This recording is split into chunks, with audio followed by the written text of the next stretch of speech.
Welcome along. Transfer time. Darmish and Michael are with me.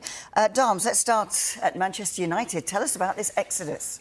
Yeah, this is quite big news, actually. All of these players that you can see behind us, Marcus Rashford, Jadon Sancho, Alejandro Garnacho, Antony, Tyrell Malacia, have all informed, we understand, Manchester United that they want to leave the club. Now, as a result, Manchester United have actually delayed their return date to pre-season. The rest of the squad are expected back on Monday, July the 7th, to return to pre-season, but all 5 of these players have been granted a delay so that they can try and sort out a solution for their future.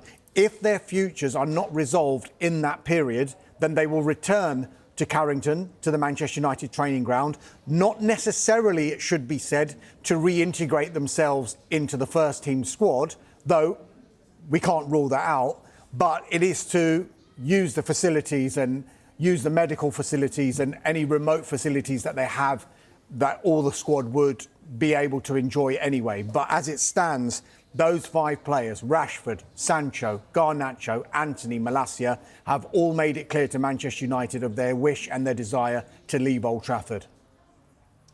And the interesting one as well, you know when your futures might be not at the club you're at, is when your number is taken away. What we also found out this afternoon, Matheus Cunha will now have that number 10 shirt, the famous Manchester United number 10 shirt, which Marcus Rashford has had since 2018. Now, Cunha was done so earlier, you forget what potentially a huge signing this could be for Manchester United, and it looks like he will wear that number 10 shirt, and we are told that Rashford was told about this earlier this summer. OK, so Darmish, let's just go through the 5 players in order and where you think they might end up or what their plans might be. And let's start with the ex-number 10, Marcus Rashford. Yeah, the ex-number 10 is incredible, isn't it? Michael is so right when he says that nothing says that you're not belong a part of the club's plans, then, yep, there's your number. You're not having it anymore. There's your number 10 gone. So Marcus Rashford, we know, spent the second half of last season on loan at Aston Villa, returned to United after both he and Villa didn't take up that £40 million option to make that deal a permanent one. There haven't been any formal offers as yet, we understand, for Marcus Rashford to Manchester United, but we have heard about his desire to join one particular club, and that particular club is Barcelona. He would love to go to Barcelona. Rashford wants Champions League football next season. Whether he were to get that move to Barcelona, we know that they've got a few financial issues when they try and get deals over the line. That's another matter. But as far as if he had his wish, he would like to go to Barcelona for next season. And would United take another loan deal, do you think? Look, the ideal scenario for all 5 of these players is for Manchester United to get permanent deals done for them, because the way we're looking at their window at the moment is that they had a budget to bring in the likes of Matheus Cunha, and I'm sure Michael will talk about Bryan Mbeumo in a moment. Thereafter, they do still want to strengthen that squad, but it's felt that to really go big again in the transfer window, they would need to make sales. We do know that it's much publicised, the financial issues that Manchester United have got.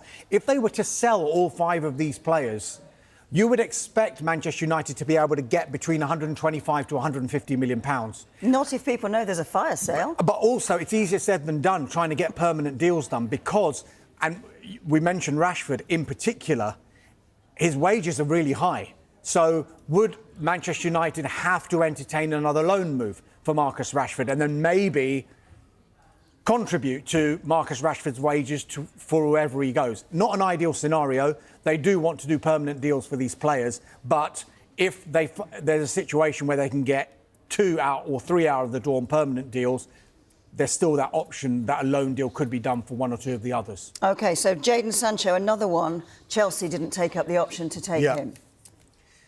Yeah, I mean, talks are ongoing between Juventus and Manchester United over the signing of that man there, Jadon Sancho. Discussions also continue with Sancho's representatives over personal terms. We mentioned Marcus Rashford on big wages, Jadon Sancho on big wages as well. Now, why are Juventus exploring a deal for Jadon Sancho?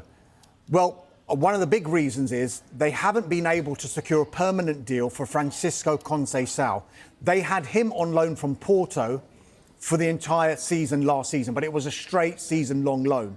Now, at the end of the season, there's a release clause in Conceição's contract, which is 30 million euros. But Porto want that paid in one big lump sum. Juventus are trying to negotiate on that release clause. Porto aren't budging at the moment. That's why they focused a little bit of their attention now to Jadon Sancho, because we think the asking price is around £25 million, but it's not a release clause. It's just basically what Manchester United would want for Jadon Sancho. And if you have a price, for example, of £25 million, number one, you can negotiate on that price. And number two, you can maybe negotiate on the structure of that deal as well. So you don't have to pay a massive lump sum straight away. So hence why Juventus are probably having a look at Jadon Sancho, because the Conceição one is so up in the air just now. OK, or just to make Porto worry about losing the sale. Yeah, I mean, sometimes clubs do that, don't they? They like to send a message by saying, well, we're after Jadon Sancho because you're not doing business with us. But as far as we're aware, there is a genuine interest in him as well. OK, number 3, Garnacho. Again, no formal offers for Alejandro Garnacho. Chelsea have shown an interest. Napoli explored the conditions of a deal for Alejandro Garnacho during this summer's transfer window as well. But it's thought that Garnacho himself wants to stay in the Premier League.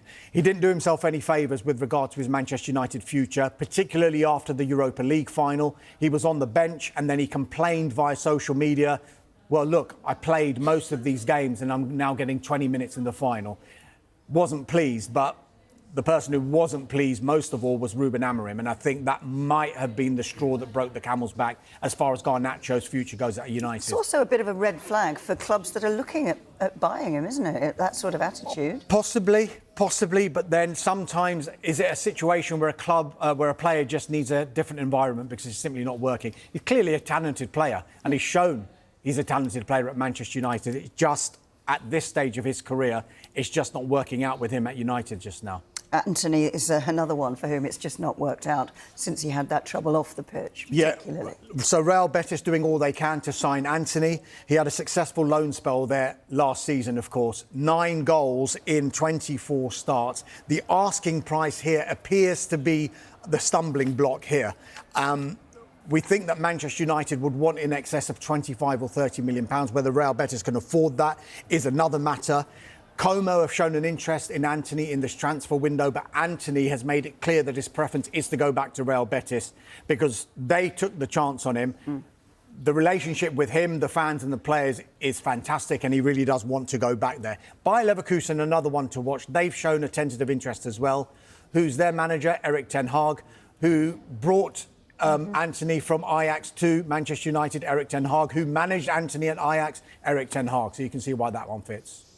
OK, and finally, Malacia. Yeah, he was on loan at PSV Eindhoven last season for the second half of last season, but he made just 5 starts in all competitions. When he went on loan, there was an option to buy him. PSV Eindhoven clearly haven't taken up that option, so he's back at Manchester United now.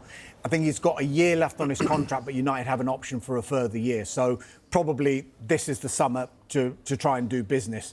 But it's going to be a busy summer now for United, especially with these 5 players making it clear that they want out. We'll come back to the 5 leaving, but Michael, let's bring you in.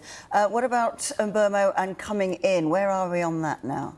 Well, we've said for the last 7 days we think it's close. Now that we expect United to go in with an improved offer, the discussions continue. That he's got 2 years left on his deal. The feeling is that they're not too far away. Brentford want at least £65 million, with most of it, if not all, guaranteed. Now, we heard from Phil Giles on Monday when he said that Mbeumo would be happy to stay if a deal cannot be agreed, which I found very, very interesting, because if you flip it round, we know he's been linked with other clubs, Tottenham, for example, and we're told that Mbeumo only wants to join Manchester United, but it doesn't sound like they're too far off. What it says to me, though, listening to all these players Dharmesh has mentioned, I'd say 4 out of that 5, how much of a say will that have on Ruben Amorim's incomings? Because it's not just the fees, it's the wages. But also, you know, the fact that they've all said they want to leave, I mean, is that good news for Manchester United in a way? Because we've heard through grapevines that they don't want them anyway, and they want them off the wage bill. Yes, but what you said before is interesting, because if they've made it clear that they don't want to stay there, what's that going to do to their price? Because clubs will know that Manchester United do want to sell. And the later you go in the window without them being sold, I'm sure clubs might see that as an opportunity to try and get a lower price for them. Yeah, I mean, also, what will these players go on their pre-season tour?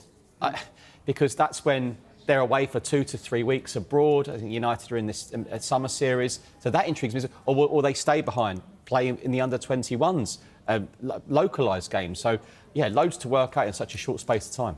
So what are the striker options then, Dharmesh, for Manchester United? Look, it should be subject to them being some money available. Yeah, but it should be said, Mbeumo, as Michael was mentioning there, he's the primary focus just now after they brought in Cunha, and then potential sales of those 5 players that we've spoken about, and maybe more as well. But they are still exploring a deal in the background for a striker. It's understood that Juventus actually mentioned the potential sale of Dusan Vlahovic, while Juventus and Manchester United were discussing a potential deal for Jadon Sancho.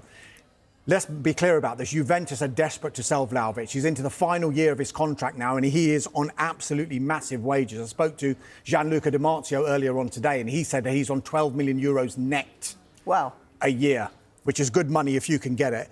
And on the back of that, Juventus are still very interested in signing Victor Osimhen as well. You would think maybe Victor is related here, Sancho and Conceição, and maybe trying to bring in Osimhen. Would they have to try and get Dusan Vlahovic off the books as well? But look, Vlahovic is clearly a good player, and he's one of a number of strikers that Manchester United will have looked at. Another one that they keep an eye on his situation is Ollie Watkins at Aston Villa. I think the initial soundings around that deal suggested that there was quite a big gap in valuation between what Manchester United would have been prepared to pay for Ollie Watkins and what Aston Villa would have wanted. He's approaching 30 years old, and I think this may be one that could rumble on towards the end of the window as well, not just Manchester United, because there'll be a number of other clubs who'd be interested in a player who's an England international. It's the same old, isn't it? The merry-go-round. One deal gets done and then things start to slot into place. But right now, everybody is playing fast and loose, or is that just cagey? It's great, like chess.